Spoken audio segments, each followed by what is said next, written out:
पाकिस्तानियों तैयार हो जाओ क्योंकि इंपोर्टेड हुकूमत का अब तक का सबसे बदतरीन कारनामा सामने आ रहा है और वो कारनामा ये है कि इंपोर्टेड हुकूमत ने पाकिस्तान के 11 बड़े बड़े इदारों की निजकारी यानी कि उनको बेचने का फैसला कर लिया है। ये इदारे कौन से हैं और किस तरह इनको औने पौने दामों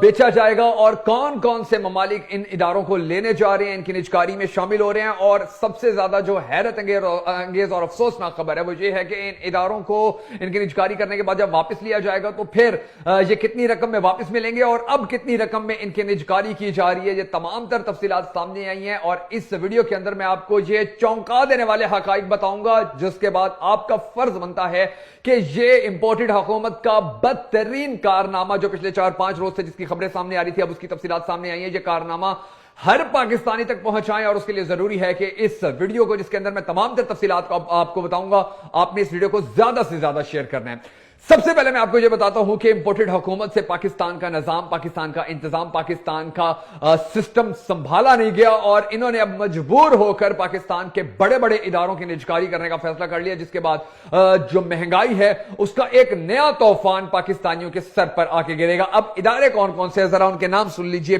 PIA, वापडा, national fertilizer corporation, steel mill, PIA के होटल्स, रेलवे के साथ उसकी 2 लाख एकड़ जमीन, national shipping corporation, state life of Pakistan, Sui northern gas company, motorways और नेशनल हाईवेज और सरकारी कंपनियां, तकरीबन 24 सरकारी कंपनियां हैं जो ये मौजूदा हुकूमत जिनकी निजकारी करने जा रही है। और जब इनकी निजकारी हो जाएगी तो फिर चाहे PIA हो, वापडा हो, नेशनल फर्टिलाइजर कारपोरेशन हो, स्टील मिल हो या रेलवे हो, इनसे जितना भी आवाम को थोड़ा बहुत रिलीफ मिलता था वो पाकिस्तानी कौम अब भूल जाए कि फिर रिलीफ मिला करेगा, क्योंकि फिर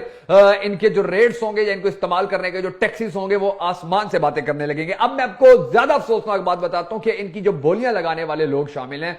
जो बोलियां लगाने वाले लोग हैं, उनमें सबसे ज्यादा बोलियां लगाने वाले भारतीय हैं और उसके बाद यूरोपीय हैं। और ये वो लोग हैं कि जिन्होंने हमेशा पाकिस्तान के बारे में बुरा ही सोचा है, कभी अच्छा नहीं सोचा। और उसके बाद जो तीसरी सबसे ज्यादा अफसोसनाक बात है वो ये है कि ये जो इदारे अब जिनकी निजकारी की जा रही है, ये इदारे कितने औने पौने दामों में बेचे जा रहे हैं, इनकी निजकारी की जा रही है। इसका अंदाजा आप इस बात से लगा लीजिए कि अगर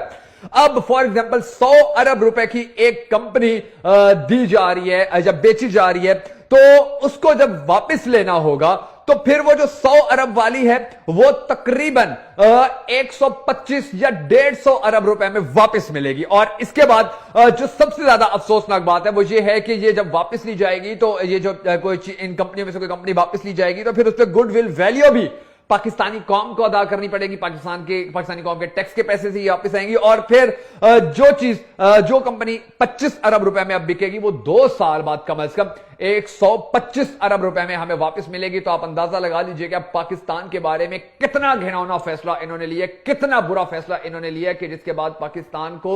मुकम्मल तौर पर खत्म करने के लिए जो हमारे दुश्मन है उनको बहुत सारे रास्ते मिल जाएंगे। तो ये जो इंपोर्टेड हुकूमत का बदतरीन कारनामा है, ये पाकिस्तान के हर बच्चे तक, हर बुजुर्ग तक, हर नौजवान तक, हर खातून तक पहुंचाने के लिए आपने ज्यादा से ज्यादा इसको शेयर करना है, ताकि जो हमारी बाशऊर कौम है उनको अंदाजा हो सके कि ये जो इंपोर्टेड लोग हैं ये किस तरह अब पाकिस्तान के साथ खुली दुश्मनी के ऊपर उतर आए हैं।